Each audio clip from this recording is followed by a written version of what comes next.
дар пойтахти Тоҷикистон роҳпаймоии полки абадӣ баргузор нахоҳад шуд. Шаҳрдории Душанбе бо сабабҳои амниятӣ ба баргузории ин маърака иҷоза надодааст.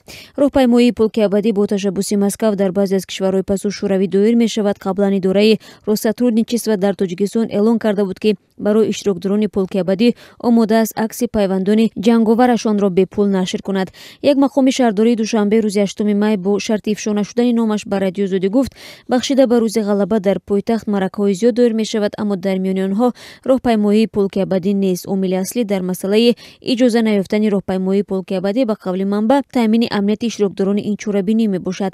Аммо ин мақоми шаҳрдории Душанбе мегӯяд, рӯзи 9 май дар аксар боғҳои пойтахт чорабиниҳои идона баргузор мешавад. аз ҷумла дар боғи ғалаба маросими гулгузорӣ сурат мегирад. қаблан масъулини шӯрои ветеранҳои ҷангу меҳнат барои роҳпаймоии полки абадӣ аз ҳукумати шаҳри Душанбе иҷозат хоста буданд. дар шӯрои ветеранҳои ҷангу меҳнат рӯзи 8 май ба радиозодӣ гуфтанд, ки имсол роҳпаймоии полки абадӣ баргузор нахоҳад шуд. як масъули ин шӯро баргузор нашудани роҳпаймоии полки абадиро тасдиқ кард, аммо аз шаҳри ҷузъиёт худдорӣ намуд. ин манбаъ гуфт, давоми рӯз омилҳои баргузор нашудани полки абадиро шарҳ хоҳанд дод. соли гузашта низ Тоҷикистон барои баргузор кардани полки абадӣ дар шаҳри Душанбе иҷозат надода буд.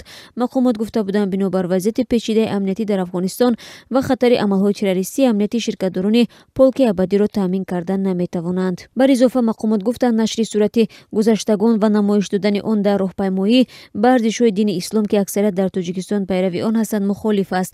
аммо дар ниҳоят ин роҳпаймоӣ дар доираи маҳдуд баргузор шуда буд.